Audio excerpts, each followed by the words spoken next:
So hey anime fans, the series name is What If Naruto Teleported in High School DxD Universe. So let's start the series. It was raining. The smell of fresh rain always comforted him when he was sad, or when he was so far away from home on a mission. Naruto had never told anyone this, would probably never tell anyone either. He wasn't one to open up to others. Well, he wasn't one to open up to people he didn't trust or like. It was just easier to keep things inside and away from the eyes of other people. It had been how he was taught all his life.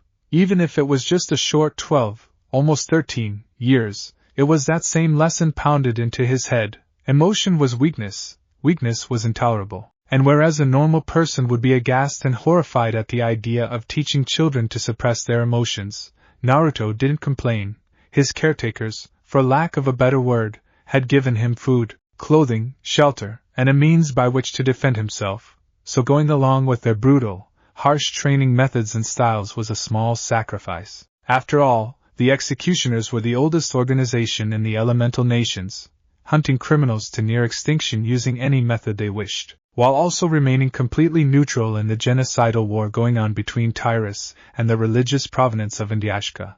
And while a great many of the executioners were of Tyran nationality, a good few came from the religious state as well. None of that really mattered to Naruto. He had been born in a time of horrendous bloodshed and war, and his earliest memory of growing up in the small backwater village he had lived in before being found and recruited was of watching soldiers of all nationalities tear each other apart, sometimes literally, like wild beasts. Such things had a way of numbing you, and, he supposed, that was what the training was for.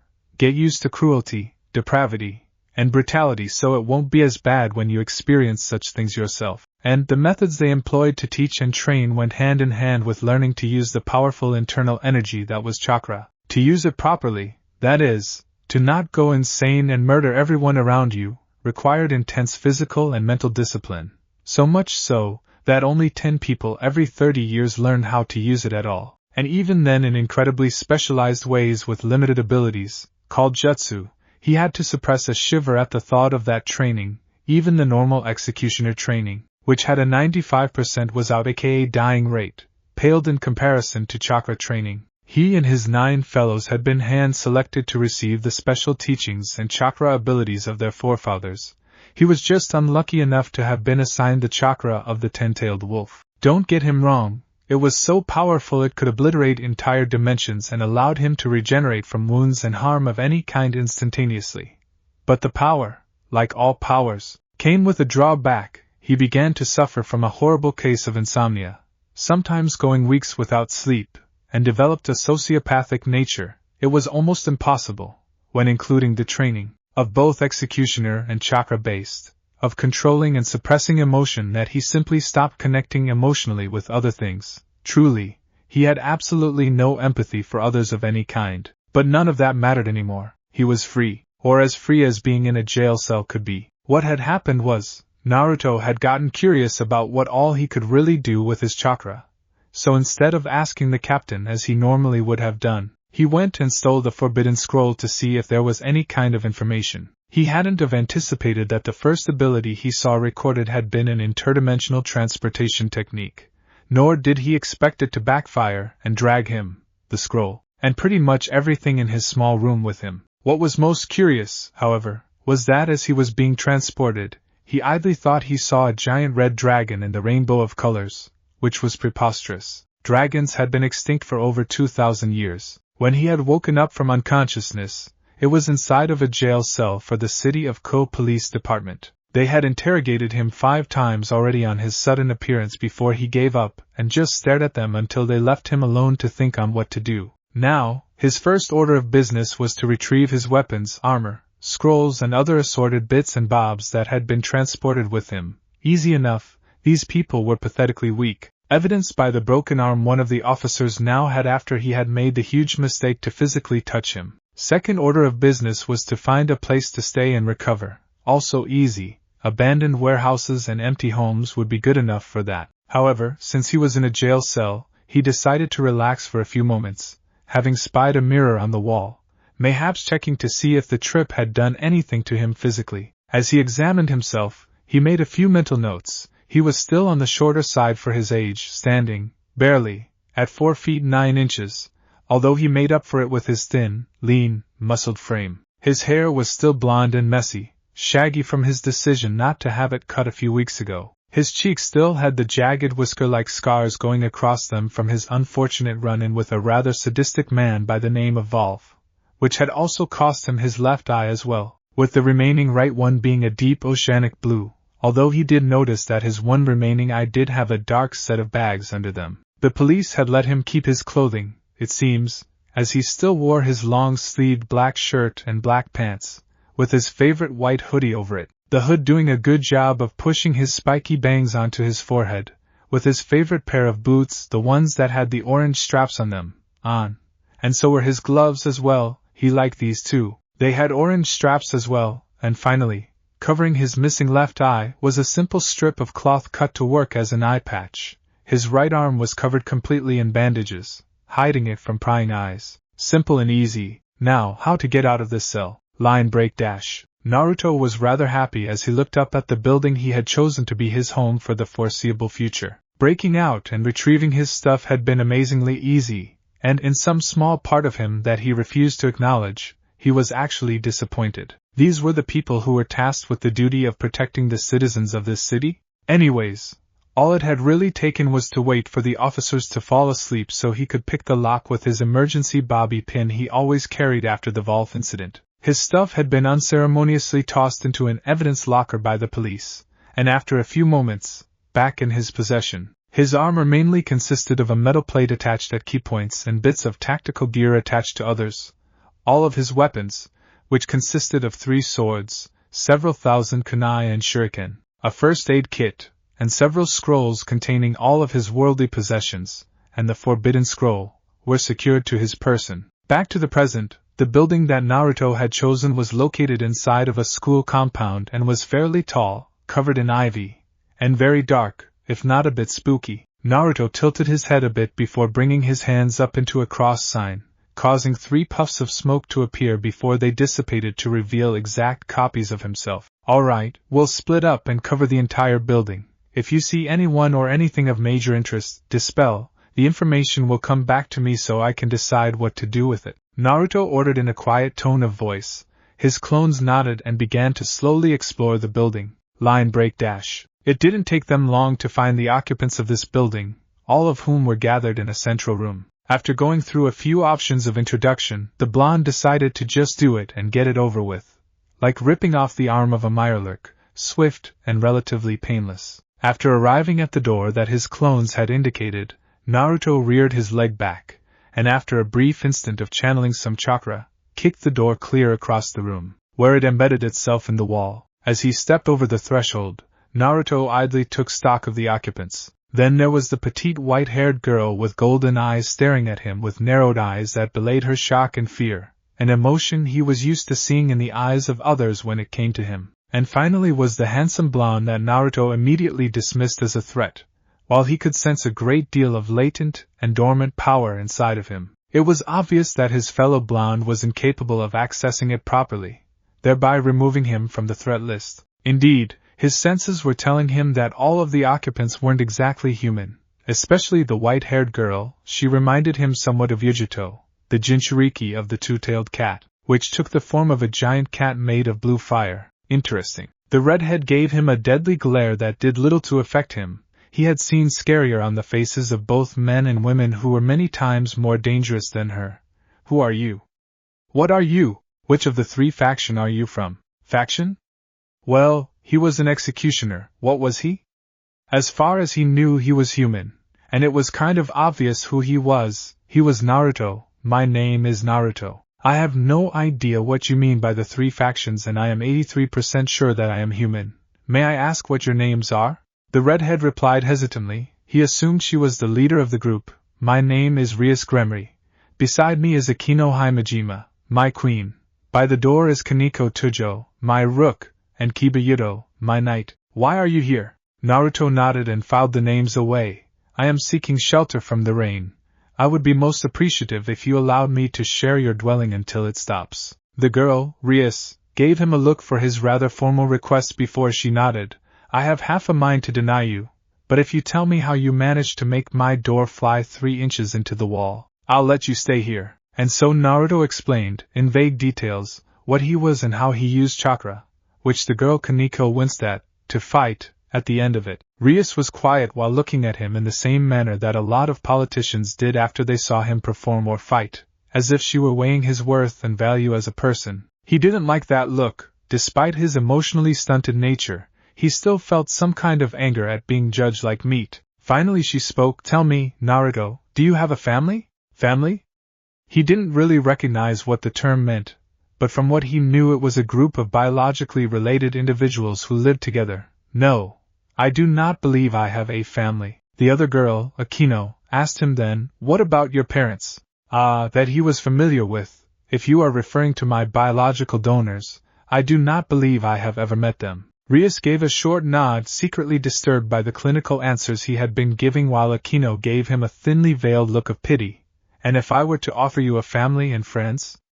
Give you a home?" Naruto blinked and looked at Rias, idly noting that the blonde boy and the small cat girl had moved to either side of the red-haired girl. "I would inquire as to what you would require of me to give in order to receive shelter." And again, Rias gave a nod and proceeded to explain all about devils, angels, fallen angels, and the evil pieces, at the end of the rather long explanation, and several inquiries made by Naruto in regards to the duties of a peerage. He had a pretty good idea of what Rias wanted. "My idea, Naruto, was to offer you a position in my peerage, thereby giving you a home and a family." The young blonde tilted his head, "At the cost of, generally speaking, my freedom, as well as my loyalty to become your personal tool for the destruction of your enemies, correct?" "Okay, so," he was obviously paying very close attention when she explained the workings of a peerage. "Not necessarily. All I would really ask of you is to fulfill any contracts that you are given and, occasionally, fight enemies who threaten us." And Naruto contemplated the offer. As far as he knew, Rias had absolutely no reason to lie to him, or harm him. And even if she did, he was confident enough in his own abilities that he would be capable of killing everyone in the room in less than 13.76 seconds. And as long as she didn't start ordering mass executions very well. "I will join your peerage. What piece did you have in mind for me?" Rias smiled at him and gestured with her hand, her remaining pieces appearing. "Normally I would have an idea as to what piece to use, but I have no idea what area would be best. I figured I would let you pick." Naruto gave a curt nod and simply grabbed the piece he wanted. Rias raised an eyebrow before she nodded with a smile. "Would you please lie down on the couch so I can start the ritual?" It had been 2 weeks since Naruto had arrived and joined Rias' peerage as a pawn, and in those 2 weeks Naruto had been doing nothing but study this new world. If it was one thing that truly confused Naruto, it was the fact that devils apparently had 4 leaders, known as the Mao. He wasn't criticizing it or anything, it just didn't make much sense to him. He had grown up his entire life having known, without a doubt, who he should obey. Having 4 leaders just didn't work for him. For example, what would happen if one of them gave contradictory orders to another, and the punishment for failing both was death or imprisonment? Whose orders did he follow? It didn't really affect him all that much, he guessed. What were the chances of him actually meeting one of these Mao? It wasn't like Rias was related to one or anything, right? Elsewhere, a red-haired man sneezed before going back to plotting how to get closer to his sister, while his wife just shook her head. Currently, Naruto was sitting in the club room reading a few of the books that had been left for him to catch up on, which he did without complaint, from what he understood. Rias was going to be enrolling him in Co-Academy after she got a good gauge on where he was at in regards to lessons, and that he had to stay in the clubhouse until she did. Otherwise he would be in trouble for having him there. He really didn't care all that much. All that really mattered was getting on with his life and finding a way back to the elemental nations. He idly wondered if there were any experts on interdimensional travel he could speak to, and have examined just what the Forbidden Scroll had said on the subject. He was brought out of his musings as Akino walked into the clubroom, her usual smile on her face as she did so. "Hey there, Naruto." Naruto had no idea what to make of the girl, Akino. She was unlike any other female he had ever met. The same with Rias. Kaneko at least had the same stoicism expected of tyrants, with the looks of a native of Indiashka. But Akino took the cake when it came to strange females. She often made comments that did little to progress the conversation. In fact, all they did was confuse him, like when she had asked to see his sword. He, of course, thought she was talking about his blade Nanabunko, and so he drew it from his back and presented it to her. She gave him a confused look all day after that. "Hello to you as well, Akino," he said as he turned to her fully. "May I ask why you are here? You have school, do you not?"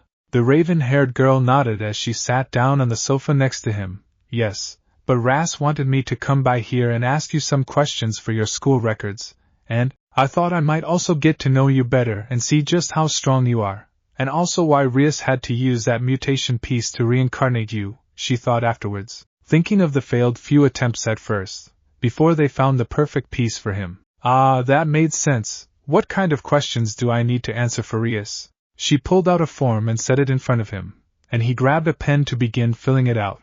After about 5 minutes of silence, broken only by his writing, he was finished and handed back the paper. Turning back to the book he had just opened on the Phoenix family, Akino looked at him for a moment before turning to the paper, reading the information he had written. Name Naruto, no surname, age 12, height 4 feet 9 inches, weight 96 pounds, hair blonde, eyes blue, parents none, siblings none. Other than that and some basic information such as allergies, he had put down none. Hobbies, apparently he spent his free time training, and some other basics. It was mostly blank. Why didn't you put down, on the parents section, who your parents were? Their names and such? His reply was in the same monotone he usually spoke in. I do not know the identity of my biological mother or father. Okay, that was strange, but he had said as such when he had first arrived here. So, and you have no allergies of any kind? No, I have never been sick and I heal almost instantaneously from any wound, though I am incapable of regrowing complicated organs such as eyes due to the complicated optic nerves and the various small parts connected to it. I can and have regrown limbs and body parts. It was starting to get creepy the way he continued to talk in that same monotone voice, especially about his healing. Oh?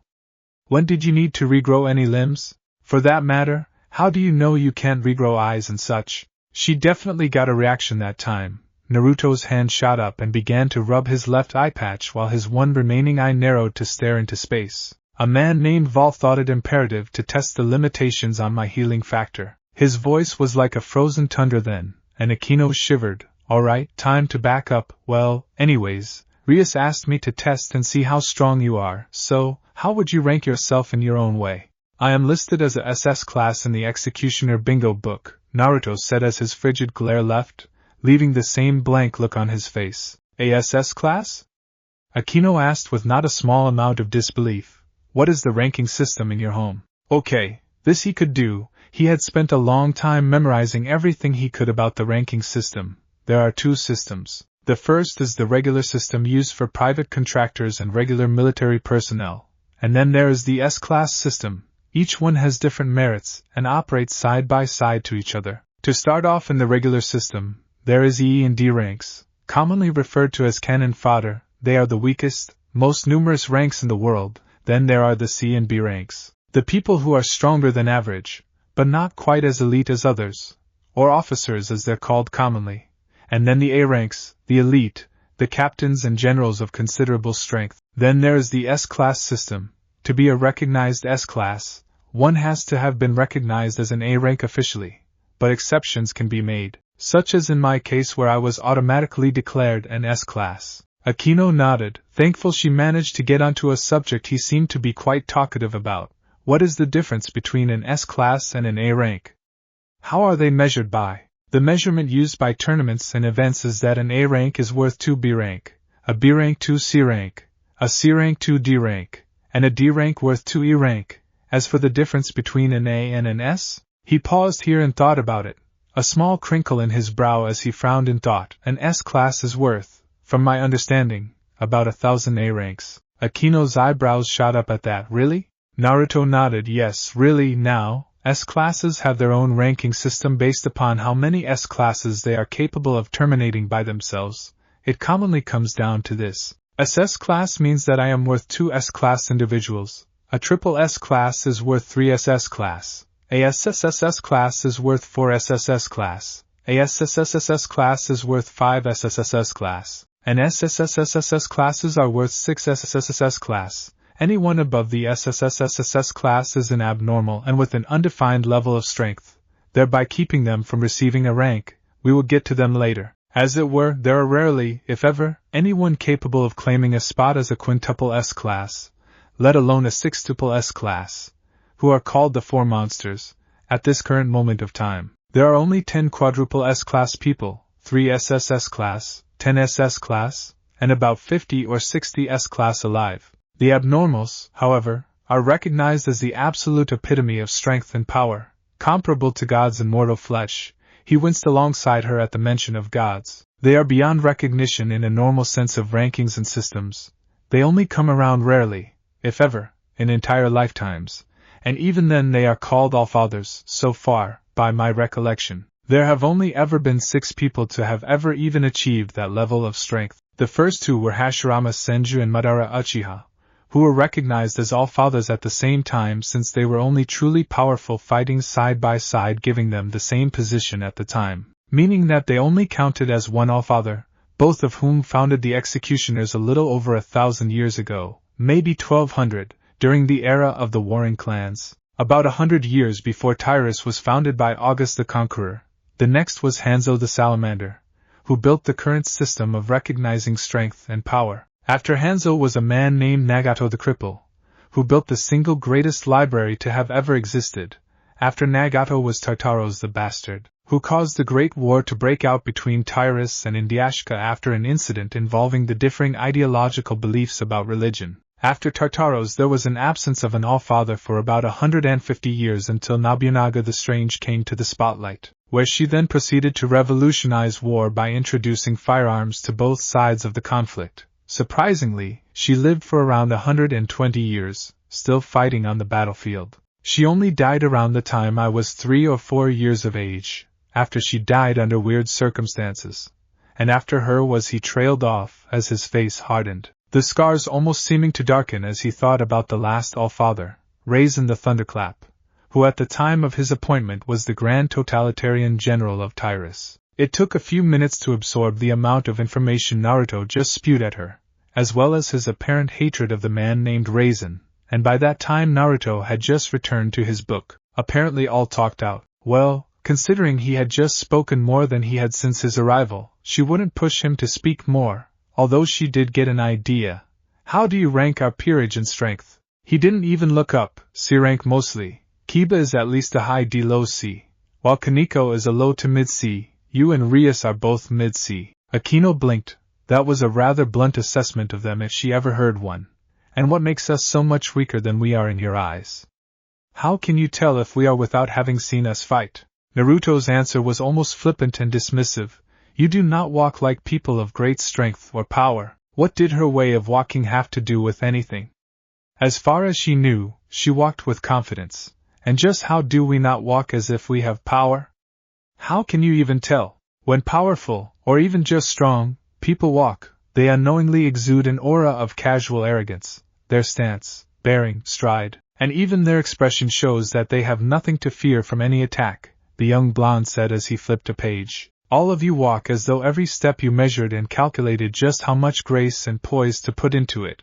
All of you are self-conscious about what you are and about that information getting out to others. Humans cannot know about devils, angels, or fallen angels, Akino said, mentioning fallen angels with a bit of bite to her voice. If they did, it would only be a matter of time before they killed us all. Naruto stopped and looked up, his face blank, at Akino. Do you honestly believe that humans in this society will believe that a group of students were an alternative species? No, they would most likely ignore you and move on with their lives. Point to him for that. Changing subjects once again to something that likely wouldn't cause her to question all of her beliefs in regards to life as a devil, Akino asked him, now what about any abilities, skills?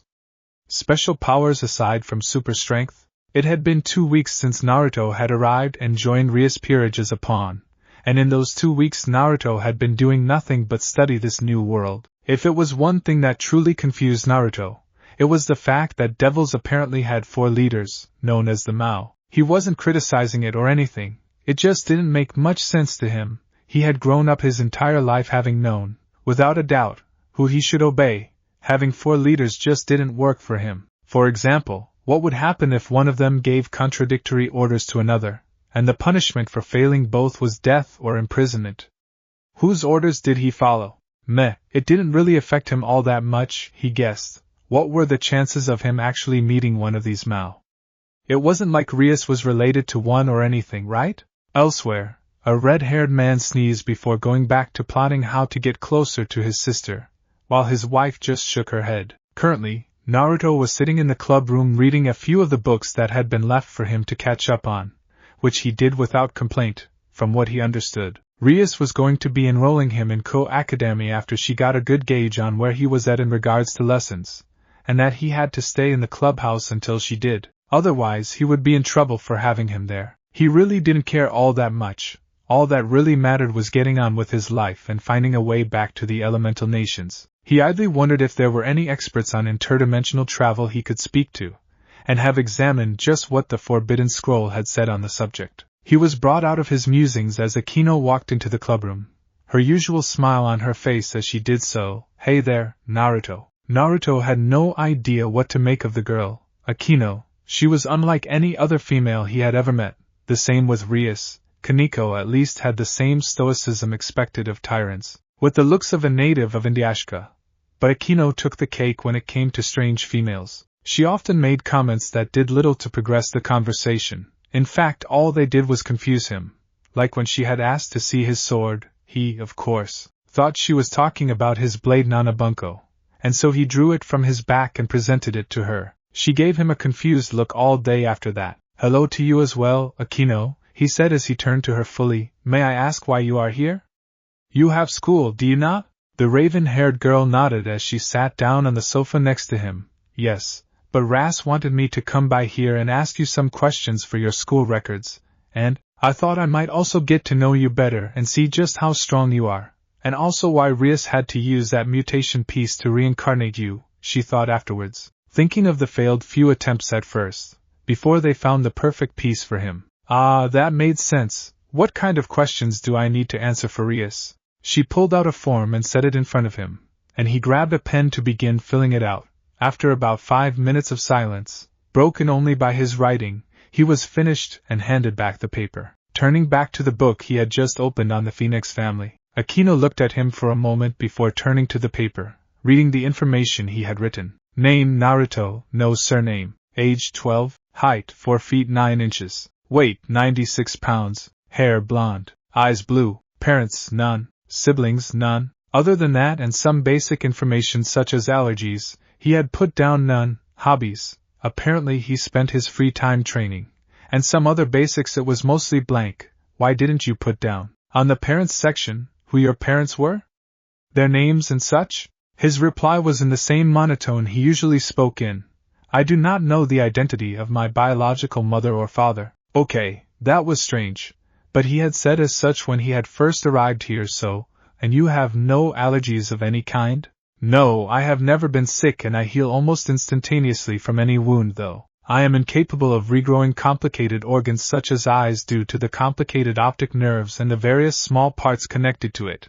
I can and have regrown limbs and body parts. It was starting to get creepy the way he continued to talk in that same monotone voice, especially about his healing. Oh?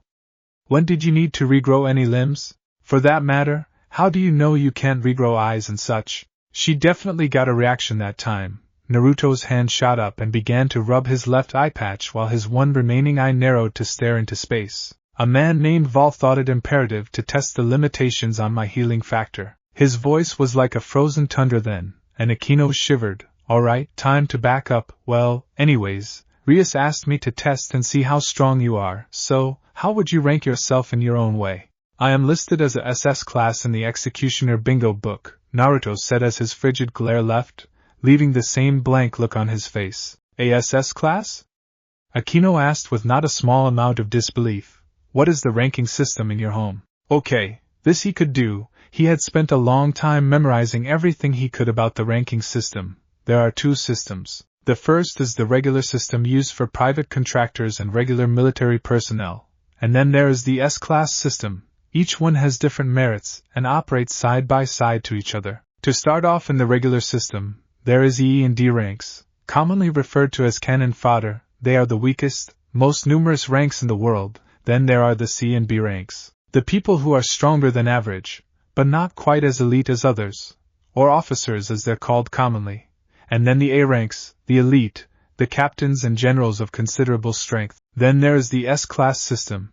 To be a recognized S-class, one has to have been recognized as an A rank officially, but exceptions can be made, such as in my case where I was automatically declared an S-class. Akino nodded, thankful she managed to get onto a subject he seemed to be quite talkative about. What is the difference between an S-class and an A rank? How are they measured by? The measurement used by tournaments and events is that an A rank is worth 2 B rank, a B rank 2 C rank, a C rank 2 D rank, and a D rank worth 2 E rank. As for the difference between an A and an S, he paused here and thought about it, a small crinkle in his brow as he frowned in thought. An S-class is worth, from my understanding, about 1,000 A ranks. Akino's eyebrows shot up at that. Really? Naruto nodded. Yes, really. Now, S-classes have their own ranking system based upon how many S-classes they are capable of terminating by themselves. It commonly comes down to this. SS class means that I am worth 2 S-class individuals. A triple S-class is worth 3 SS class. A SSSS class is worth 4 SSS class. A SSSS class is worth 5 SSSS class. And SSSSS classes are worth 6 SSSS class. Anyone above the SSSSS class is an abnormal and with an undefined level of strength, thereby keeping them from receiving a rank. We will get to them later. As it were, there are rarely, if ever, anyone capable of claiming a spot as a quintuple S class, let alone a sextuple S class, who are called the Four Monsters. At this current moment of time, there are only 10 quadruple S class people, 3 SSS class, 10 SS class, and about 50 or 60 S class alive. The abnormals, however, are recognized as the absolute epitome of strength and power, comparable to gods in mortal flesh. He winced alongside her at the mention of gods. They are beyond recognition in a normal sense of rankings and systems. They only come around rarely, if ever, in entire lifetimes, and even then they are called Allfathers. So far, by my recollection, there have only ever been 6 people to have ever even achieved that level of strength. The first 2 were Hashirama Senju and Madara Uchiha, who were recognized as Allfathers at the same time since they were only truly powerful fighting side by side, giving them the same position at the time, meaning that they only counted as one Allfather, both of whom founded the Executioners a little over 1,000 years ago, maybe 1,200, during the era of the warring clans, about 100 years before Tyrus was founded by August the Conqueror. The next was Hanzo the Salamander, who built the current system of recognizing strength and power. After Hanzo was a man named Nagato the Cripple, who built the single greatest library to have ever existed. After Nagato was Tartaros the Bastard, who caused the Great War to break out between Tyrus and Indyashka after an incident involving the differing ideological beliefs about religion. After Tartaros there was an absence of an Allfather for about 150 years until Nobunaga the Strange came to the spotlight, where she then proceeded to revolutionize war by introducing firearms to both sides of the conflict. Surprisingly, she lived for around 120 years, still fighting on the battlefield. She only died around the time I was 3 or 4 years of age. After she died under weird circumstances, and after her was he trailed off as his face hardened, the scars almost seeming to darken as he thought about the last Allfather, Raisin the Thunderclap, who at the time of his appointment was the Grand Totalitarian General of Tyrus. It took a few minutes to absorb the amount of information Naruto just spewed at her, as well as his apparent hatred of the man named Raisin, and by that time Naruto had just returned to his book, apparently all talked out. Well, considering he had just spoken more than he had since his arrival, she wouldn't push him to speak more, although she did get an idea. How do you rank our peerage in strength? He didn't even look up. C rank mostly. Kiba is at least a high D low C, while Kaneko is a low to mid C. You and Rias are both mid-C. Akino blinked. That was a rather blunt assessment of them if she ever heard one. And what makes us so much weaker than we are in your eyes? How can you tell if we are without having seen us fight? Naruto's answer was almost flippant and dismissive. You do not walk like people of great strength or power. What did her way of walking have to do with anything? As far as she knew, she walked with confidence. And just how do we not walk as if we have power? How can you even tell? When powerful, or even just strong, people walk, They unknowingly exude an aura of casual arrogance. Their stance, bearing, stride, and even their expression shows that they have nothing to fear from any attack, the young blonde said as he flipped a page. All of you walk as though every step you measured and calculated just how much grace and poise to put into it. All of you are self-conscious about what you are and about that information getting out to others. Humans cannot know about devils, angels, or fallen angels, Akino said, mentioning fallen angels with a bit of bite to her voice. If they did, it would only be a matter of time before they killed us all. Naruto stopped and looked up, his face blank, at Akino. Do you honestly believe that humans in this society will believe that a group of students were an alternative species? No, they would most likely ignore you and move on with their lives. Point to him for that. Changing subjects once again to something that likely wouldn't cause her to question all of her beliefs in regards to life as a devil, Akino asked him. Now what about any abilities? Skills?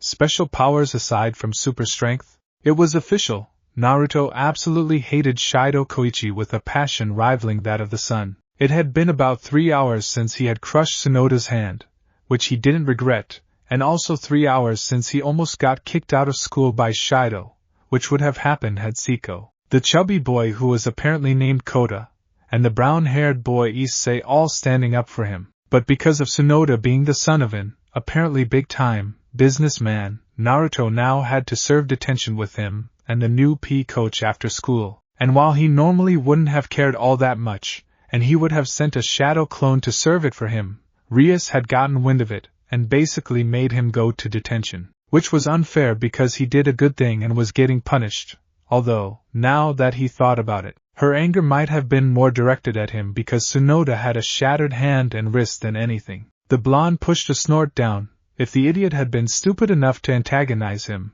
then he was lucky he didn't rip the arm off and beat him to death with it. He had done it once too, though he could say he was at least curious about who the new gym teacher was. The man's first name, Washitaru, brought up a feeling of remembering, yet not at the same time. He was familiar with the name, but he couldn't place it anywhere. So now here he was, waiting for the two teachers to arrive with his arms crossed and eyes closed. Really, they tell him to be there after school and don't even have the honor to show up on time? He heard footsteps then and turned, looking at the man beside Shido in concealed shock. Oh shit, he knew that man very, very well. It was the same man who had, basically, become the closest thing to a father to the young blonde since he had first picked him up from the training camp a little over 4 years ago. This was the captain. Well now, it seems Naruto has deigned to arrive a little early, hasn't he? Shido said with a smirk on his face. Well, Naruto, this is Washitara-sensei, the new physical education teacher here,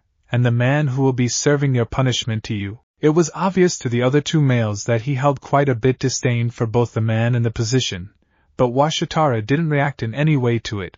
Please call me Wash-sensei, Naruto. Naruto nodded, keeping his eyes trained on the man. Yes, Wash-sensei. Well, since that's taken care of, I will be taking my leave. Papers to grade and whatnot, Shido said as he walked away. It was silent as the two stood there, either moving, before Wash turned and gestured towards the woods. Naruto nodded. It was best if their conversation had the lowest chances of being overheard. They departed and after a 5-minute walk they stopped and turned to each other, Wash's amicable attitude immediately frosting over and becoming cold. His voice was soft, yet freezing all the same when he spoke. You've done a very bad thing, Naruto. I did not mean to do anything wrong. Naruto stopped when he saw Wash looking at him the same way with his icy stare. Naruto, the man began, do you want to know what you did to cause me to be here? Naruto nodded meekly. Damn it, yes sir. Wash began to pace, hands clasped behind his back as he did, while Naruto instinctively fell into parade rest. Not only did you steal the forbidden scroll, you used it for the selfish desire of power, only to wind up activating an interdimensional transportation seal. Not once during his small speech did the man's voice raise or lower. It remained the same even tone that showed just how angry he was. Captain, I. A raised hand stopped him and he fell quiet. Oh yes, the captain was very, very angry. Now, we are stuck in an alternate dimension filled with all manner of different beings. Give me one good reason why I shouldn't cut you right now and let you bleed to death, boy. Okay, yes, he needed to avoid that as much as possible. Not for him. No. But because Rias would definitely find out and try to retaliate, he says try. because the captain may not have been as powerful as Naruto was, but he sure as shit was way more experienced and skilled when it came to fighting. If Rias sent anyone after the captain, then they would not be coming back. But he didn't have an excuse. I have no reason, Captain.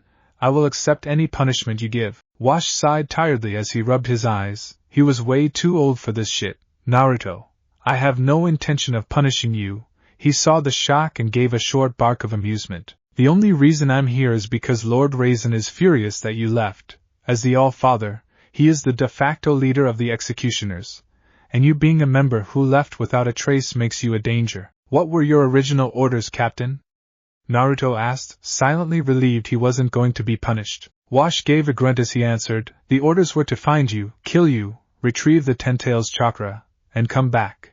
But since I have no intention of doing that, well, things get tricky. How so? Because you and I are now loose ends, and Raisin hates those. Be on the lookout in the future for any kind of suspicious activity in the area. Naruto opened his mouth. Not related to devils and the supernatural, and he then closed it. Very well, Captain. Now go home and do whatever you do at night. Although Wash trailed off and thought as he gave a hum, how far into your training are you? Destruction still hurts me badly, at least physically. I can use my other abilities proficiently enough, though, Naruto replied. That was a bit of a kick to the nads for him. Destruction was one of his strongest abilities. It was literally a wave of energy that destroyed the bonds between molecules and turned it to ash. The only downside to it was that the longer he held and used it, the more damage his body endured. The last time he used it for more than 15 seconds it had caused most of his internal organs to rupture and bruise, laying him up for a good week. Wash narrowed his eyes at that. Just proficiently? A gulp and nod was what he got. The captain was a scary man. Well, it seems like we have something to do then. We will train like we always have, only this time to master to perfection all of your abilities, including the destruction. The captain gave a fanged grin at that. And you can tell this devil girl that she and her friends can join us, too, after all. I think they would be very interested in knowing just what kind of training we do. Naruto silently hoped that Rias would forgive him for the hell he had unknowingly let loose on the peerage. He had spent years training with the man, and he knew just how much of a perfectionist, and how high his standards were when it came to training. He winced as he felt the phantom pains of past training sessions he had had with the man. It was a standard practice of the executioners to send the ones who managed to make it through the, not so affectionately called, Camp Darwin to older and more experienced executioners to learn from them and get real-world experience. Yes, Captain, I will tell them. Now, and then the captain shifted and set his gaze on the blonde. Since we're out here anyways, why don't we see just how rusty you've gotten with a simple game of tag? This time, Naruto whimpered out loud, disconnected from emotions he may be. But his till understood the meaning of pain, especially when Wash spoke again. And guess what?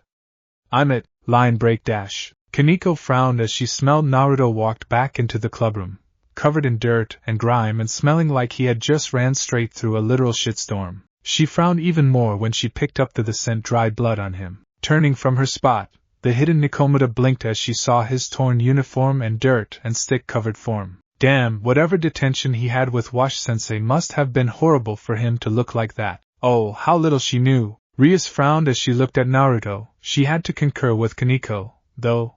Whatever Wash-sensei did to Naruto during his detention managed to make him look like he fought a tree and lost, badly. And to make matters worse, Naruto was tight-lipped about it, aggravating her further until she just sighed. Fine, I won't push it, but please take off those shirt and pants and please wash them. She should have been more exact when she gave that order, in hindsight, because right then and there Naruto began to strip, before she could stop him. Naruto had his upper clothing off and his pants at his ankles, and by that time, Rias was too shocked by what she saw to even get angry. She had known Naruto was healthy and strong physically, but damn!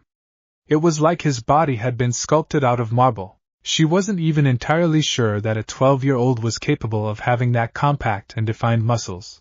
His abs looked like she could grate cheese off of them. And while it was shocking to see all of those scars, what shocked her and her other peerage members were the sheer amount of scars all over his body, big and small, some located over vital organs and some not. He had all kinds of scars. Some of the more notable ones were located on his chest and back, although she did notice some around the joints of his fingers and toes. Some of the more notable ones included a jagged X-shaped scar that had one bar go from his right shoulder to his left, and the other bar went from his left shoulder to his right hip. Right next to his heart was a jagged fist-sized hole that, from the look of it, went directly through to the other side. At his stomach was a thin, perfectly round scar that circled all the way around his waist, as if he had been cut in half at one point. Naruto, who obviously didn't mind being in his orange boxers, just sat down and grabbed some of the tea and snacks Akino had made prior to his arrival in the club. What? He hadn't eaten all day, and while he had gone more than once for an extended period of time without food, now that he didn't have to, he ate as often as was deemed appropriate. Rias just sighed and looked at her youngest peerage member sadly as he munched on a cookie. She had known from their conversations that he had lived in a very horrible place, but she didn't know that it was this bad. Now she just wanted to hug him and make sure he knew he was safe. Naruto, where did you get all of those scars? How did you get them? Naruto just thought and replied, most of them from training, although a good number of them I got after I met Volf. Rias gave a shiver at the barely suppressed hatred in his voice for this Volf person.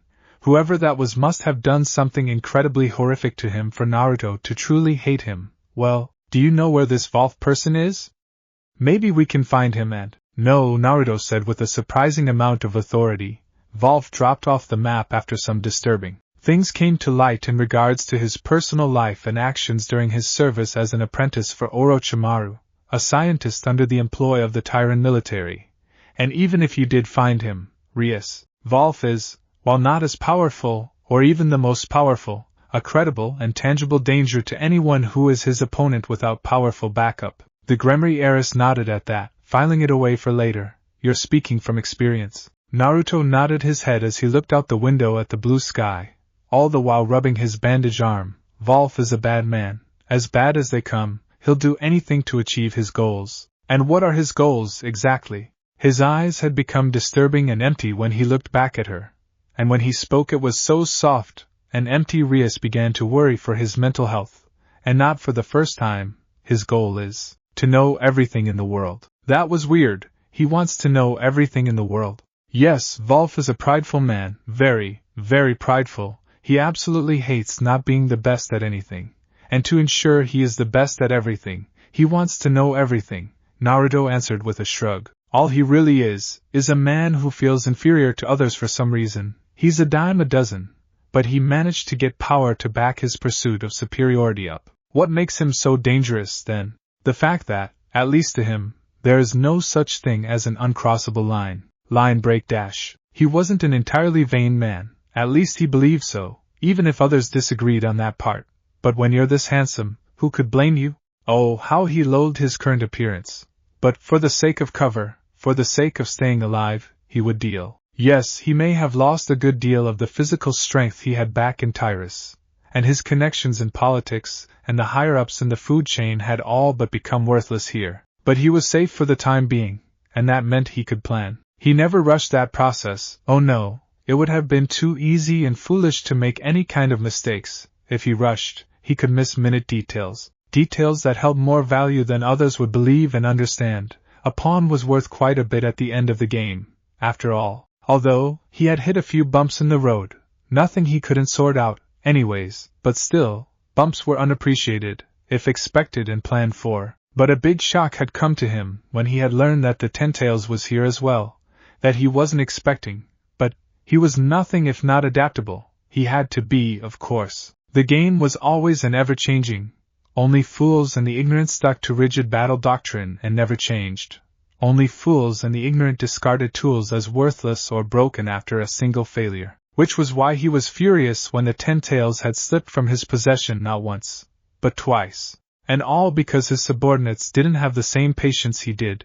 He had played the game for far too long to simply rush forward and hope for the best. No, he would make sure that the Ten-Tails came into his possession again. A failure he may have been, but he was a failure that could be fixed, easily. And for all of the resources he had poured into his current state, both open and hidden, simply throwing the boy out because he had failed to meet the expectations of one underling would be stupid. He cursed under his breath slightly as he reclined slightly in his chair. That man had simply one job: learn the power and limitations of the Ten-Tails. extend a hand of friendship when he inevitably got stuck in his efforts to gather strength, and then the boy would willingly come into the fold. But no, he had to do it directly, without a single thought of subtlety, and it had nearly brought a ruin to everything. The door opened and the sound of shoes hitting the floor met his ears. They stopped in front of his desk and he turned to regard the mail with a smile of familiarity. Best not to show his annoyance with him right now. You could only push people so far. Ah, my friend, back I take it?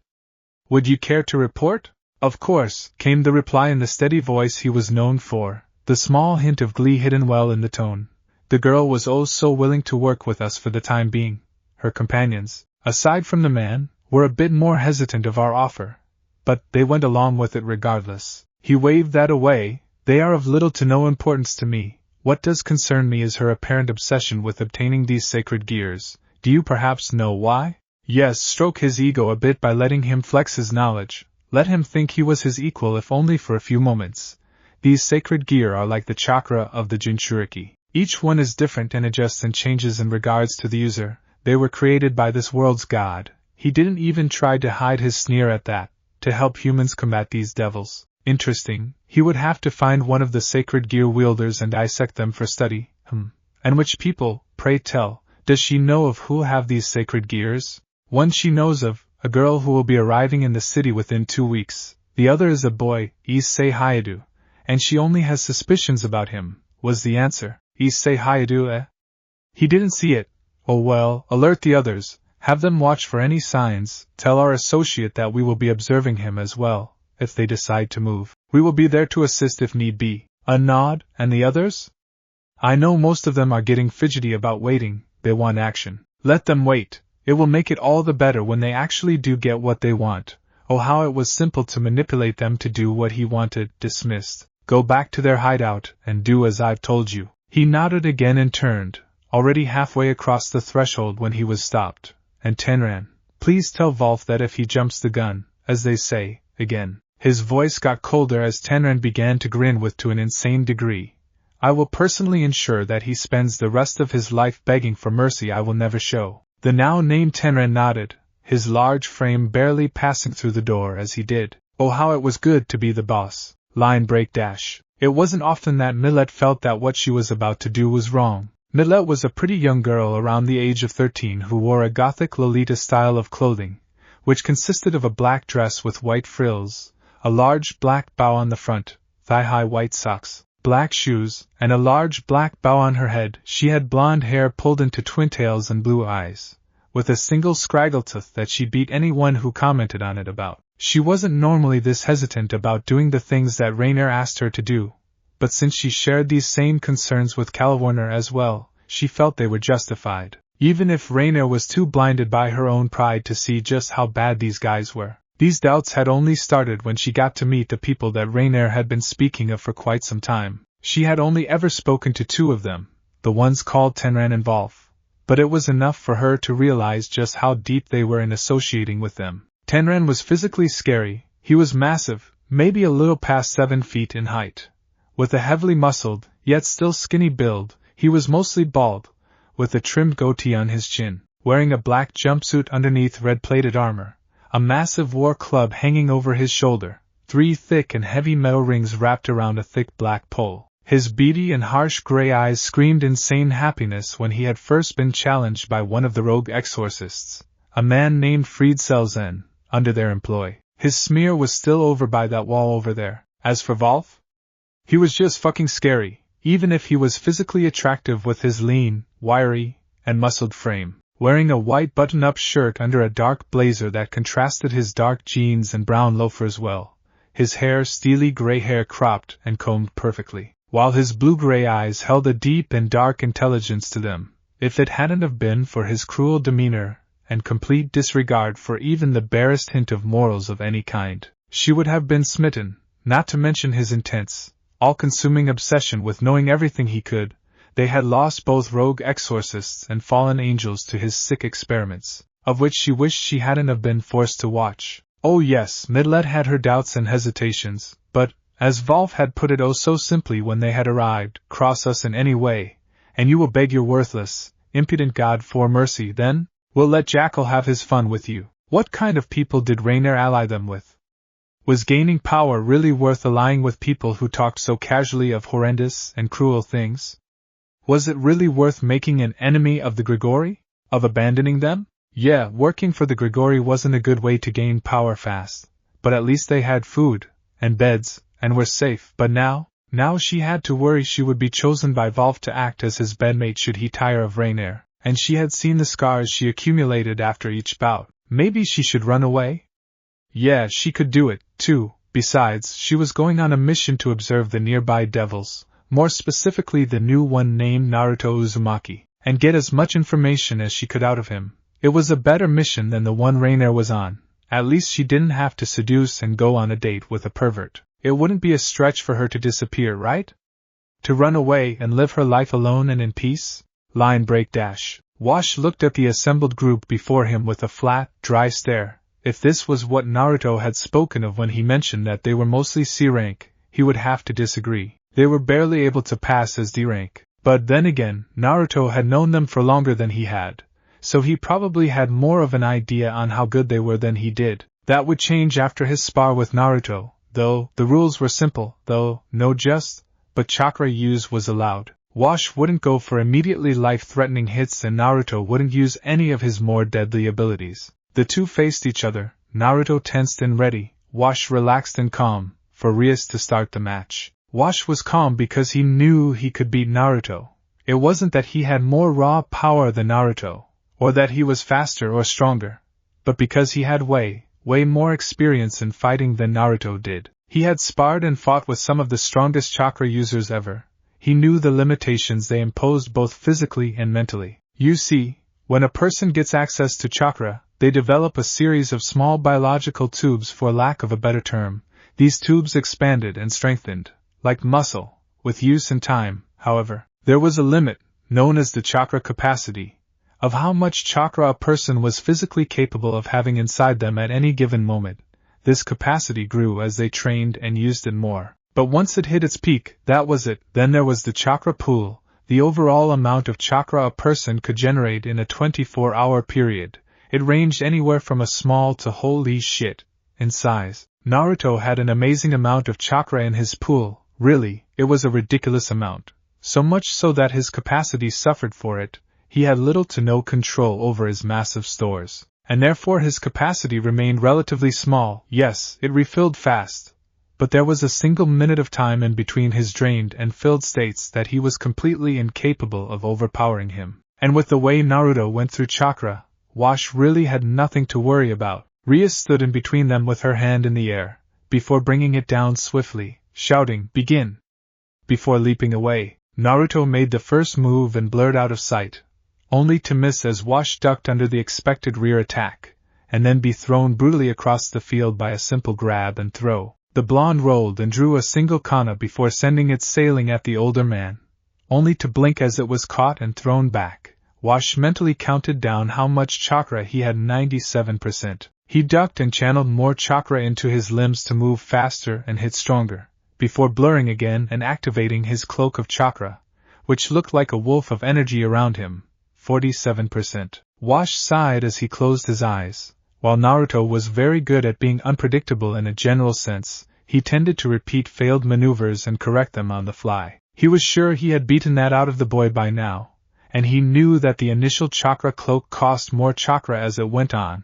29%. He caught the fist aimed for his kidney and brought his elbow down on the joint, breaking it cleanly with a sickening snap, and in the single second Naruto blinked in shock. He brought his other fist forward into his face, breaking his nose cleanly while the cloak dissipated. 11%. Naruto then twisted to the side and stabbed at Wash's stomach, only to be sent back once again across the field by a backhand. Standing up one more time, he blurred out of sight and appeared just as the captain brought his fist down on the top of his head. 0%. And then he counterattacked. Fists and knees and feet and hands all beat into the young blonde as he struggled to move faster, his body seizing and spasming as he did so. Damn it, he knew what the older man wanted him to do, and he fell into old habits. He barely managed to raise his head when a fist slammed into his already broken nose. Then the boy crumpled into unconsciousness. Wash sighed. That was pathetic. Naruto had, obviously, not thought that keeping up with his physical endurance was a good idea, as evidenced by his bleeding unconscious form. Guess he'd have to remedy that. But first, Wash turned to the shocked teens and smirked before pointing at a frightened Kiba, who was scared beyond shitless. You're next. Rias was just shocked that a human managed to brutally beat a devil that badly, and then she whimpered as the man pointed at her, and you're after him. The idea that Issei Hayata had a sacred gear of considerable strength, well, considerable enough for Rias to send Naruto to watch over him, was somewhat laughable to the young blonde. Yes, he would freely admit it. Issei was a nice guy and he did help him when he was having some minor troubles understanding the context of the homework during their English class. But he just didn't see the guy as anyone who would hold anything of true strength. Maybe that was it, he thought idly. Issei was so unassuming that he just had to have something to set himself apart from others, other than his incredibly perverseness, that is. Either way, from what he observed from watching Issei go on a date with this Yuma girl, he felt he didn't really have much to look forward to when going on dates in the future. Seriously, was shopping, eating, and other things of that nature what people did? What was the point? Back home, especially in Tyrus, strong men bred with strong women. Yes, there was affection and kindness involved, but for the most part, it was a simple need to keep the gene pool afloat and survive. So many Tyrans and Indies had died in their stupid war that the two nations faced a serious threat of ending the war simply because they couldn't find anyone else to fight it. So, in short, here he was, sitting on a bench on the outskirts of the park, waiting for his shadow clones to dispel and send him the information on where they were going so he could get in position and continue watching. And he was bored, too. He had read all of the books he could on devil culture and history, so there wasn't really much he could do other than train. And he wasn't allowed to do that until Rias and Wash managed to come to an agreement on when and where to train. But it also had to do with his sudden missing of the presence of Kaneko and Akino and Rias and Kiba, who had become something unfamiliar to him it seemed. He didn't exactly understand what it was when Rias had told him he was going to be doing this alone,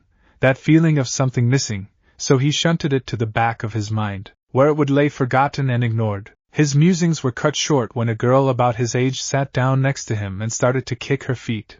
Glancing over, Naruto took in her appearance swiftly, silently happy to meet someone who also had naturally blonde hair, and judged her, easily, to be a fallen angel. Meh, if she didn't start something, he wouldn't. Hello. She turned to him with a cheery grin and waved lightly. Hey. My name's Millette. Who are you? My name is Naruto. It is a pleasure to meet you. He intoned with a nod. May I ask why you have decided to sit next to me? A tilt of the head was what he got as she answered. Well, you looked all lonely over here all by your lonesome, so I figured I'd come sit with you. Oh? He looked lonely? He didn't feel lonely, but then again, he didn't exactly know what those kinds of feelings were in the first place, or at least wasn't adept at understanding them. And how do you figure I am lonely? The blonde girl just looked at him funny and replied, well, you looked like you were deep in thought, and then this sort of sad look came over it for a minute, before it disappeared and you went back to looking like a robot. She paused and looked at him for a moment. You aren't one, right? It wasn't very well known, but Millette had a phobia of robots. It was something she never really told anyone. Naruto blinked at Millette for a moment before he replied, I am not a robot. He paused. Do I look like a robot? Millette gave a hum of thought before she replied, well, you act like one and you have the voice of one, so that he could explain easily. I was raised this way. As far as I know, I have always spoken this way, and I have always acted this way as well. Well, who raised you? He had an answer prepared for that, thanks to Rias. I was raised in a temple from a young age. They thought that emotions would taint our souls and prevent us from achieving enlightenment. From what Kiba had said after hearing it, apparently Rias had stolen it from something called Star Wars, a popular movie franchise Kiba apparently had a great love for watching. Millette gave a short nod. That sounded about what she expected. Well, did they ask you if you wanted to join them, or something? That gave him pause. He had never really asked to join the executioners. They had simply been there his entire life, and he just sort of did what they said. But did he choose that? Or did they choose it for him? I believe I chose it for myself. Well, what would have happened if you didn't join them? He would have been tied to a wooden pole in the yard of the camp, beaten and half dead, and made an example of to the other trainees, a clear example of what would happen if you didn't obey, and then they would have starved him to death. It would not have been good for my health to choose no as an answer. She nodded to herself before stating matter-of-factly, then you didn't choose it because you wanted it. What do you mean? She crossed her legs and looked at him for a long moment. Well, if you don't choose something because you want it, but because you have to or because someone says that it is the right choice, then are you really making the decision or are they? Freedom means choosing for yourself, and slavery means having your choices made. Was he a slave then? Because, by what this girl, Millette, had told him, he was a slave and had always been one, from day one of what he could clearly remember, ever since leaving that small village in Tyrus. All of his decisions had been made, from what Millette had let him understand, for him by others, and even after the incident with the Forbidden Scroll, Rias had managed to get him under her service by making him choose between an uncertain future and a place with food, shelter, and relative safety. Even fools would know which one to choose between the two options, and not matter which angle he looked at it from, his decision was made for him by the redhead. Even after that, most of his decisions that didn't include immediate action were made by Rias as well. How did she know he wanted to even attend school? What if he had wanted to just study what he wished and train in the clubhouse? And she even chose his own last name. What if he had wanted to be Naruto Jabberworth III? It was really frightening and eye-opening just how little he really had control over his own life. At any moment, at least before this time, Rias could have ordered him to march to his own death, and he would have done it without a second thought. A strange, sick feeling made its way into Naruto's chest. It hurt and tightened around his lungs and chest as his mind raced. Would she have done it? Could she have done it? A small part of him said that Rias wouldn't have, that she genuinely cared for him as a member of her peerage, but the cold, objective, and ruthless side of him said quite the contrary, and made it loud and clear. Rias, and the others he thought with a start, could have killed him, ordered him to his death, or any number of other things and he would have done them. And suddenly, something snapped and the world froze, his vision changing and swirling, as a deep, dark, and terrifying voice sounded in his head, "Come." And Millette just sat there, wondering if her distracting of Naruto would give Volf and Rainier time to kill that Issei kid. Line break at the same time. Issei gasped as his date, Yuma, suddenly turned into a leather-wearing winged woman. He was terribly confused by what was happening and could only blink and back up in shock, stumbling a bit before he collided with something, or someone from the feel of it, and turned around in shock, only to gasp as a hand grabbed his throat in a painful grasp and lifted him off of the ground by his feet. He could feel his windpipe begin to be crushed under the grip before a backhand had him seeing stars. And then the man spoke softly, "I wonder what makes you so special? What makes you so different from everyone else that you got a sacred gear?" Issei could barely remain conscious and so couldn't answer him, but he didn't get the chance as the man dropped him and stepped back, coughing. He barely heard the man say in an urgent tone, "Run, run as fast as you can, boy." And he ran. He made it barely to the tree line when he suddenly felt searing pain in his knees and almost fell over, only to be held up by two spears of light going through his kneecaps into the ground. He was almost about to scream and yell for help when he was suddenly falling, only he couldn't feel the pain in his knees. He almost wished he didn't look up. His legs were still there, held up by the spears of light. Only now the man from before was there, holding an oversized cleaver in one hand. His blood, splattered on it. And then Yuma was there, looking at him with a sadistic grin. He ran, but obviously didn't make it very far, finished the man with a chuckle, eyeing Issei as a scientist would a rare dissection specimen, and he spoke to Issei again, this time mockingly, and in all honesty. "I expected more from you. Oh well, we don't have to rush, and I hate sloppy gut work." And suddenly Issei was pinned to a tree by several light spears in his arms, barely able to breathe let alone see. Did you know that in some parts, execution is performed by cutting off just the first few layers of skin? The process is difficult, and takes time to master and perform perfectly.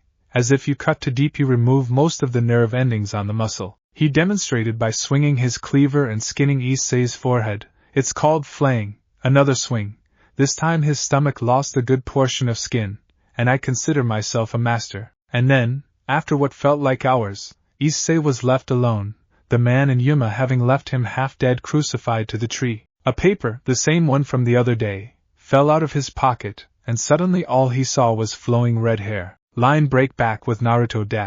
Naruto had never really been good at meditating efficiently, Yes, he could access his mindscape and explore, but he never meditated well enough, or as much, as his fellow Jinchuriki did to commune with the chakra inside of them. Oh yes, he had listened to Yujito and Kushina when they were telling him all about the beasts their chakra looked like. Yujito got a massive blue fire Nikomata, and Kushina got a giant bloody orange fox with 9 tails, and how they got a better grasp of it because they did so. He had never wanted to go to the innermost parts of his mind, so he was surprised when he wound up in front of a massive gate, staring at the darkness behind it. That shouldn't be right, he thought idly. There should be something there. And then the darkness moved, and he suddenly understood why the 10 tails was so much stronger than the other chakras. If size meant power, then this being was the absolute strongest. It was huge. It towered over him by several thousand meters. It was so long he could only barely see 10 massive tails waving about behind it. Massive, sharp teeth glinted as cruel. Dark lips pulled back into a menacing grin as 2 eyes opened and focused on him immediately. The one was equally massive, the pupils comparable in size to the large vehicles he had seen the Japanese SDF drive. Tanks they were called. Deep red surrounded it, and an abyss of black surrounded the iris. The other eye, however, made something inside of Naruto quiver in fear. Instead of a single orb, millions upon millions of the first eye filled the socket, each focused on him and piercing his soul an infinite time over. Massive paws, no, paws weren't that long. This monster had opposable thumbs, rested over one another as this beast lounged casually, and then it spoke in the deepest, darkest voice Naruto would probably ever hear. Come close, child, let me get a good look at you. It purred in amusement, madness evident in its voice as Naruto stepped into the light of the cage, and suddenly he found a massive, mountain-like claw mere inches from his face. But he knew what it was, a testing strike. It was testing to see how brave he was. Good, very good indeed. Tell me, child, what is it that you call yourself? Naruto fought to keep any traces of fear and awe out of his voice as he answered this being. My name is Naruto. It nodded its canine head, and only then did Naruto notice the elongated ears that pointed back behind its skull. A fitting name, Maelstrom. Tell me, do you know why I brought you here? A shake of the head in the negative was its answer. I have brought you here for a single purpose, one that is important to your continued existence. And what is this purpose?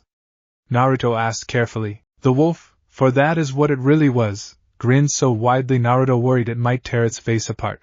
Why? To ask you a few questions, of course. Question? Did this monolithic being need to know something? Such as? Why? The 10 tails chakra asked. Why do you continue to let yourself be subjugated by others, by weaker and lesser beings, by creatures whose very idea of controlling you is an affront to even me, the mighty 10 tails? Why do you continue to show mercy to such worthless beings? Naruto blinked and thought for a few moments, not prepared to be questioned on why he did as others asked. I do as they say because they are my superi. No one is superior to you, child. It roared, voice filled with rage as its one and many eyes focused intently on him, the glare they gave bringing him to his knees. You are above them. You are above and beyond the control the worthless words of the executioner's oath, words that now cannot hold you back. You are above the commands of that little red-haired whore who dares think she can command you, who had seen and done tenfold what she could ever dream of. You are above the foolish requests that those ignorant fools ask of you, who have no need of such obvious weaklings, so content in the weakness they must ask another to solve their problems. So I ask again, why? Naruto sat there, unblinking, as he thought over those words. Why did he obey the executioners? For power? Please! He had power in spades. So much so, he could obliterate the world several thousand times over. Why did he do as Rias commanded? Because she helped him? Please! He had been in far worse situations than that had been. He had literally spent most of his childhood, a childhood Rias had spent spoiled and happy and warm and loved, wondering if he was going to die in the next 5 minutes.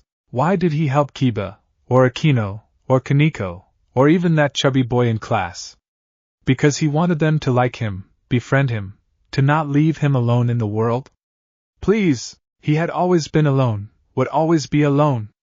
If he wanted friends, he would make them fear him so that they would always be his friends. And who would stop him? He who held the might of the 10 tails, the chakra beast so powerful it devoured entire dimensions, whose power so great it needed to have a human bear it to even form physically in a mindscape. And then it hit him. He knew why. It was so obvious to him. It was the same reason, he realized, that girl, Millette, had told him. Freedom meant choosing for yourself. Slavery meant having those choices made. He was afraid of the power freedom gave him. He was so used to slavery, so used to being told what to do. He had grown afraid of what would happen if he chose for himself, afraid that if he chose, and chose wrong, those people he considered close to him would leave him all alone, making him want to grow stronger. Only for his fear of choosing to do so, exacerbating the cycle so much he had simply locked away his emotions out of fear he would go mad. I get it, Naruto mumbled as he suddenly surged towards the cage in a sprint, before flinging himself onto the lower chest of the great beast. In the first open show of emotions since he had been 6 years old. Please. I don't ever want to be afraid anymore. Make me powerful. Make me strong. Make me skilled. Make it so I never have to be afraid again. He felt the form getting smaller faster, shrinking and changing form before he felt two arms wrap around him, gently holding him to a body unlike the form of the massive wolf. A surprisingly female voice spoke softly and kindly. Then all you need to do is listen while I make everything better. Naruto just looked up and grinned widely. Yes, mama. Line break dash. Rias frowned as she sat in the ORC clubroom. She had been quite surprised at the state Issei had been left in. She had never known fallen angels to have been quite that sadistic, and she had immediately reincarnated him using 4 pawns, leaving her 3 after the use of her special mutation piece on Naruto, which got her thinking. She knew Naruto had been at the park, watching while Issei had been basically tortured and beaten by the fallen angels, so why hadn't he done anything? Had he decided that discretion would have been a better idea than a direct confrontation? Either way, he was in for some major trouble when he got back. She could understand if he didn't want to make himself known if there were multiple fallen angels, but he should have been powerful enough to stay safe. She had used, she begrudgingly admitted, a special mutation piece she had swiped from her brother's peerage some time ago. It was actually kind of strange, that piece, she recalled faintly, that her brother and father had discussed it to some length, or more accurately the sheer amount of power it took to even be used on an individual.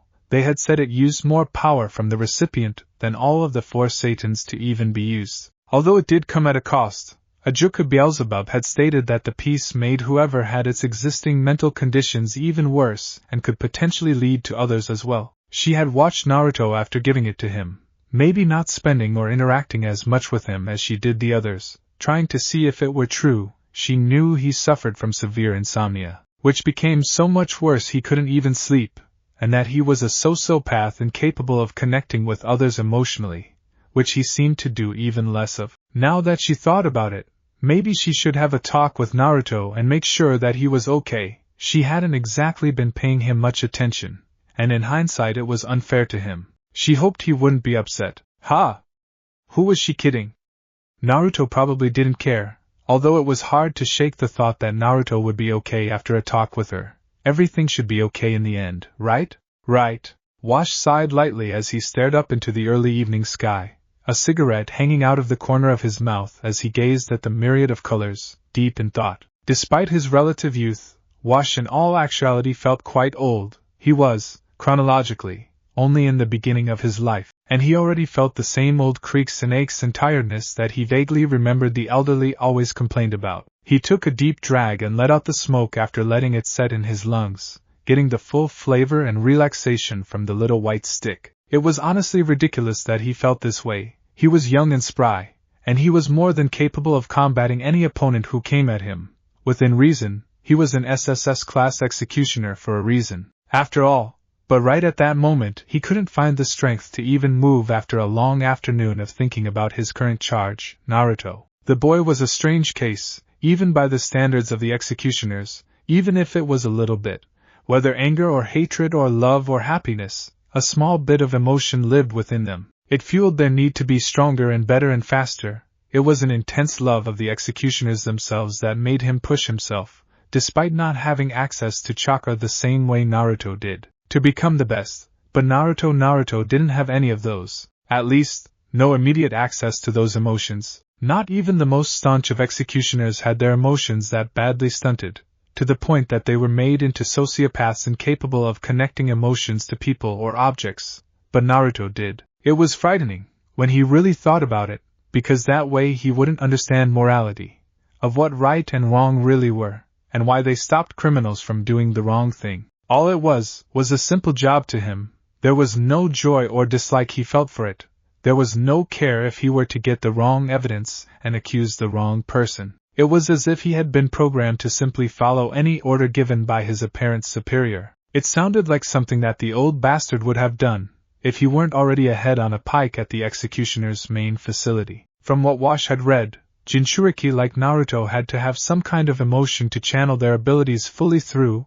That he didn't, kind of explained why Naruto wasn't as strong, truly, as a tried and true SS class. Hell, Wash thought in amusement, the only reason he really has that classification is because he was a Jinchuriki, and it was expected for him to be that strong. In all honesty, Naruto was just a bit above a mid-A rank. It certainly explained why he got his ass handed to him the other night, at least. In all the years that Wash had watched and observed the boy, he had never really seen any kind of fire in him.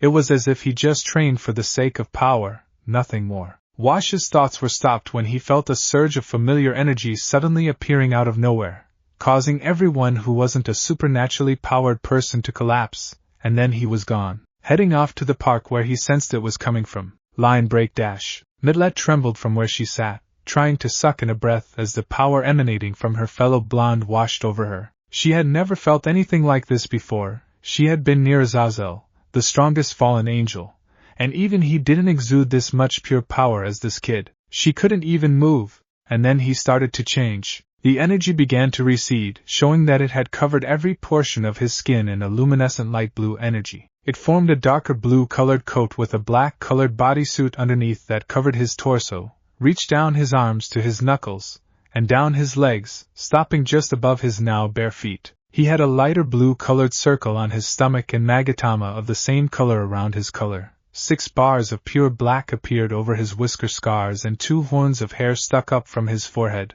On the back of his coat and on the strip of cloth he used as an eye patch he wore was, glowing the same light blue, a strange symbol that consisted of 3 concentric rings filled with 3 magatama each. Floating behind him in a circle were 10 pitch-black orbs that filled her with dread as she looked at them. And then his eye opened, revealing that his pupil had changed to a strange cross shape, with the pupil being black, the iris blood red, and the white black as well. She had no idea that just talking to him would make him suddenly power up and nearly blow her back from the sheer power he was exuding. He spoke after a few moments of stretching his arms and fingers, looking at her in the eye as he did, his voice having deepened and changed, as if he wasn't the only one speaking to her. Thanks for the talk, and I wish we could continue it, but right now, I need to have a discussion with a certain girl, if you would excuse me? He blurred out of existence, just a blue streak really, before he was suddenly there in front of her still seated form, lifting her hand and kissing the knuckles on it, sort of like he had seen statesmen do to ladies back in the elemental nations, all before he blurred away again. A streak of blue light zipping through alleys and streets, and all the while Millette just sat there with a large blush, not expecting any of what just fucking happened, and she subtly wanted to see that weird kid again. Line break dash. Wash groaned as he landed on a rooftop, having just finished jumping halfway across town to the park, before the massive energy moved back to the school he had just left. Taking just a moment to catch his breath, he looked out into the street and cursed. All of the normal humans were unconscious from the initial burst of power. Obviously some small basic and primal part of them just deciding that whoever was that powerful, it would be best to just conk out before it chose them as targets. Sighing and cursing Naruto because he had to have had something to do with this, he just knew it. He turned and began to leap back the way he came, silently pondering why it felt like he was struggling to lift off the ground each leap. Line break dash. Naruto zipped and ran through Ko, racing towards the ORC clubhouse, where he knew Rias was, with a frown on his face, mind flashing back to his conversation in his mindscape. Flashback mindscape before power-up dash. Naruto looked at the Ten-Tails with a confused look, wondering now that he had calmed down, where the massive wolf had gone, and why there was this woman in its place. She was a beautiful woman, with delicate facial features and pale skin, having long sweeping hair that trailed behind her from where she sat next to him. She wore a long white kimono that covered her hands and feet, and her eyes had changed as well. No longer were they the one and the many, but now gentle orbs that had no definite pupil, but rather defined irises that were completely blank. On her forehead were two large horns that resembled the same ears the massive wolf had, and a small part of Naruto noted she had rather generously large breasts, barely hidden by her kimono top, and that made him halt his thoughts for a moment. Where had that come from? For that matter, why did he feel confused? Was that the right word for it? But he also felt content, whole, as if something important was back in place. I feel strange, like something is back where it should be, he murmured in awe as he looked at his hands in wonder. These emotions were wonderful. He could feel them fill him up and make him understand more. He paused and looked at the 10 tails for a moment, wondering just who she was. You never gave me your name, you know. She raised a delicate eyebrow, looking at him in amusement. Oh? He nodded, his blonde hair shaking as he did. Yes, Rias says that it is impolite to not introduce yourself, and that I should do it every time I meet someone. There is merit to that. Very well, you may call me Kaguya, the now named Kaguya said with a smile on her red lips. Now, tell me, what do you think of this, Rias and her peerage? Naruto frowned at that. Truth be told, he didn't know what to think. After his, actually rather short, conversation with Millette, he had been left with his world rocked and destroyed by the revelation he was little more than a slave, and that Rias had used his, now that he thought about it, rather obvious naivete about choosing for himself to get him to join her peerage. To be honest, I don't really know. Kaguya gave a nod as she gestured at him. It is as that girl, Millette I believe, said. A man chooses, a slave obeys. If you had the choice now, would you stay with her? It was an honest question, and one that Naruto didn't exactly have an answer for. He had only just gained access to emotions he didn't even know exist. But it was a question he couldn't put off. Would he have stayed with Rias? A more sentimental part of him said yes, he would have joined if she asked. He would have joined and worked alongside them, become stronger with them. But the more cynical and jaded side said that he shouldn't, that she only wanted him for his strength, and nothing more, that she didn't particularly care for him as a person. After all, she had left him to be educated by Akino while she went off and did whatever she did, didn't she? If she had truly cared, she would have explained and taught him these things herself. I think I need to speak with her, to talk with her about a lot of things, Naruto said with determination, and then, depending on what she tells me, I can give you an answer. Kaguya. She gave a nod and another smile at that. I understand, and now I must ask, why are you afraid of the most? Naruto frowned and thought for a moment. What was he afraid of? I suppose I am afraid of becoming so powerful. No one will want to be around me. Kaguya looked at him for a moment at that. Oh? How so? I would be a constant reminder of what they're not, of how far the gap between us would be, that, because of this, I would alienate myself from them. He mused aloud. I was afraid of being a king whose people feared him and despised him. But with that power, with my power, you never have to be afraid of that again, Kaguya said as he cupped his scarred face, gently rubbing his cheek with her thumb. With my power, any who speak ill of you, any who fear you, any who ignore you, will learn what it means to make an enemy of the king. With your power, Naruto mumbled. Kaguya smiled as he kept stroking his cheek, watching as he began to see what she meant. Yes, with my power, you never have to fear again. She leant in closer then, to see better into his eyes. Do you want it? My power? The power to claim the throne as yours? Yes, Naruto mumbled. Yes, yes. Yes. Then so be it. Kaguya leaned forward even more and kissed the tip of Naruto's nose in a motherly fashion, a gentle look in her eyes as she brought the boy closer to her. I shall give back what you lost. I shall remove the barrier placed upon those feelings, and I will give you the strength to endure all things. Naruto looked at Kaguya for a moment, the blush still on his face from the kiss, and asked, You will give back my emotions? How? What will it do? You will feel everything a normal boy feels, joy, sorrow, love, hate, fear, courage. It will be as if you had never lost them in the first place. Now, I do believe that there is a certain girl that you need answers from, correct? He nodded. Good, now go. In the time it takes for you to reach her, all of your emotions will be back. It will be a struggle to understand them, but you will grow stronger for it. Now go, and get the answers you seek. He blushed at the memory of the kiss on his nose, before he shook his head and landed in front of the rustic building, Still covered in what he had dubbed the Ten Tails chakra cloak, he frowned at the building, wondering if what he was doing was a good idea. Before squashing the thought and moving forward, he looked around himself as he ran, idly noting that things seemed to be moving slower, much slower than normally.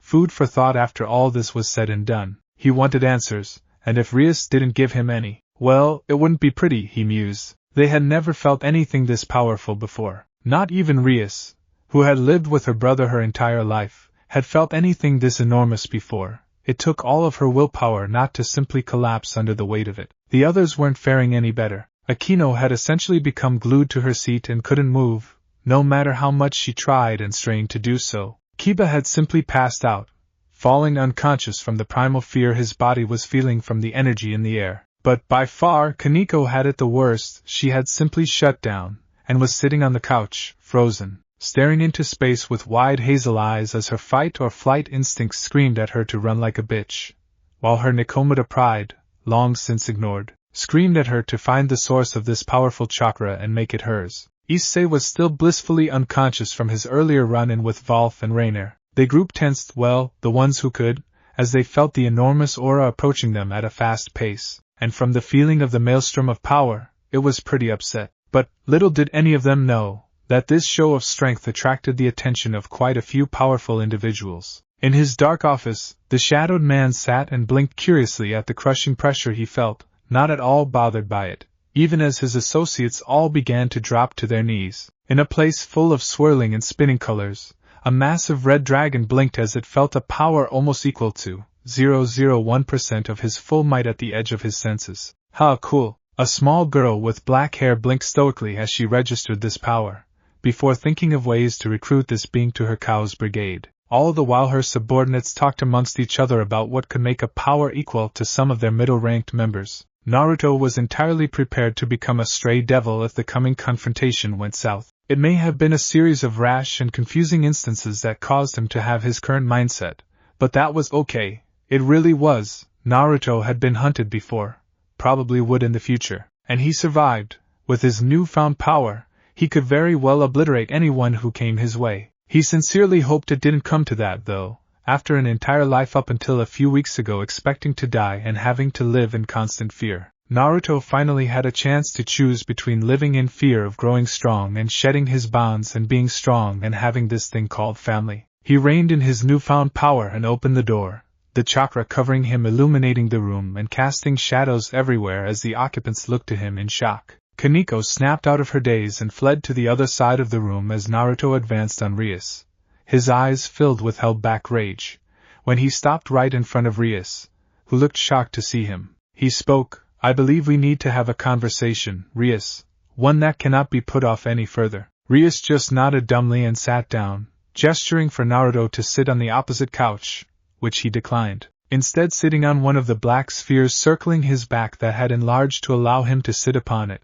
Very well, Naruto, but first, may I ask what all of this is? She was handling this situation very well, he thought wryly. This is merely what happens when my true power becomes too much for my body to contain. It is of little concern of yours for right now. The red-haired girl just nodded and began. So, Naruto, what is it you wish to speak about? No point in beating around the bush. Tell me, what was the reason you let me join your peerage? Why did you let me, an obvious stranger, join into your family? Because you needed a place to stay. Enough with that, Rias. We both know that, wasn't it? Now, Naruto narrowed his cross-shaped eye at her, not even caring that he had interrupted her in the slightest. Tell me exactly why you let me join. And don't you fucking dare bullshit me about being a good person and taking in a stray. Naruto cursed. He said a swear word. The one person who probably didn't even know what cursing was, just did. What was going on? Naruto, what brought this on? Why do you want to know the exact reason for me asking you to join? Naruto stared at her for a moment before he replied. It was recently brought to my attention that I haven't been really choosing my own path myself. Instead, it seems that people who think that they are above me choose for me. So, I will ask one more time, why did you add me to your peerage? Rias just nodded and thought over what to say. Seeing as he wouldn't be letting it go anytime soon, she did idly wonder just who the person who told him this was, and had half a mind to ask. Before I explain why, Do you know how many devils there are left in the underworld, Naruto? That was a left-field question if there ever was one, but he still answered her, if only to get on with the conversation. After the Great War, many devil families had been decimated or wiped entirely out. Because of this, the Satan Ajuka Beelzebub created the evil peace system to replenish the number of devils. What does that have to do with what I asked? Naruto, there were several reasons I wanted you to join my peerage, but first and foremost was because you had obvious strength and power, and I made a split-second decision. The second was because we, and by that I mean devils as a whole, need more powerful and strong members in order to ensure that those desirable traits had the chance to be passed down to new devils. Devils, especially pure-blooded ones, have a difficult time breeding. The more there are, the better chances of our race's survival. The third reason was because you, at that time, were very much disoriented and confused. Even if you didn't show it, if I had let you go, you would eventually have been found by some other group or faction, who would not have asked questions first before trying to hunt and kill you. The fourth and final reason is personal, but because I can see you need some confirmation, I'll tell you. I am currently engaged to a man named Riser Phoenix. How does who you marry affect your decision in having me join, Rias? Naruto asked, calming slightly after hearing her reasons. They were logical, and the third one had made him forgive her, if only barely. Rias took a shuddering breath as she spoke, disgust in her tone. Riser Phoenix is the single most disgusting man in the entire universe. He is a worthless deviant who only wants me because of my looks, and has made it clear he would use me to get to Akino and Kaneko. It took everything in Naruto's power not to obliterate the room at that. Akino was like the older sister he probably didn't have, and Kaneko was about the closest thing he had to a best friend, even if they only ate lunch together. She continued, heedless of his anger, although it did concern her. It is a stipulation my older brother added to the marriage contract that if he couldn't defeat me in a racing game, then the marriage would be called off. It was why I had thought I hit the jackpot with you in my peerage. Then the chances of me winning went up exponentially. Silence pervaded the room as Naruto absorbed what she said. She was basically telling him that the only reason she manipulated him, if ever so shortly, into joining her peerage. If I asked you to, in complete honesty, would you ever willingly abandon me, even if I was far stronger than you? Rias laughed gently at that. What was he so afraid of? That he would become so strong that she wouldn't want him? That by being more powerful she would resent him for it? It was almost laughable, but she could see it in his eyes, which seemed much warmer than before, that he was genuinely frightened by the thought of it. He was scared of being so powerful he would be all alone at the top of the food chain. Naruto, I promise you here and now, that no matter how much stronger, faster, and more powerful you become, I, and my peerage will never, ever, abandon you. Naruto stared in silence as he looked at her face for any kind of lies or deceit, and when he didn't find any, he smiled ever so slightly and shut off his cloak. Very well then. He wasn't entirely satisfied with her answer, and his fear was still firmly there. But for now, he could deal with it and get on with life, even if putting it off only meant waiting until after he absolutely wrecked Riser Phoenix in a raiding game. And suddenly, the captain burst through the window with a majestic cry, nailing Kiba in the head with a flying kick, sending the poor young knight into the wall while Wash fell into a roll and stood in a combat pose. What the fuck is going on? Great Red had been alive for a very, very long time. So long in fact, he had amassed a massive amount of power, a ridiculous amount, so much so that it was beyond comprehending. So when he felt that spike of power in the world of humans, he had gotten curious. To have it even reach 0.001% was amazing in itself, because 0.001% of his power was beyond anything that a normal being should be capable of. He couldn't think of one devil, angel, fallen angel, yokai, or any other being he could recall existing capable of putting off that much power, except for one. And if Issei was back, then he was going to have so much fun. Their last fight had been one he could truly enjoy, one he still remembered every detail of. It had tested him unlike any other battle he had ever been in had before, one that had forced them to travel to different universes entirely to find new battlegrounds. Oh, he so hoped Issei was back. But if she was, then why was her power so muted? Contained? What had happened to cause her to feel that way? Whatever it was, he was going to find out. Maybe after a short several-month nap. But he would still find out. A few hundred miles out of Ko, A small bus was driving down the road. What was so abnormal about this bus was the fact that, instead of the crowded and dirty interior that most people had come to expect from such transportation, this one was actually fairly clean and only had one passenger. That passenger was a gentle-looking blonde girl with green eyes, wearing a conservative nun outfit and brown boots. She was reading a worn and well-used Bible, smiling and humming happily to herself as she did. In just a few more days, she would be able to atone for her sin of being born. Wolf smirked as he prowled the halls of the abandoned church he currently called home. Everything was coming together perfectly in regards to his plans. He was disappointed, though. He expected the boy, Issei he believed his name was, to put up some kind of fight, but he didn't. He didn't fight or snarl or even insult him like that other boy who he met all those years ago did.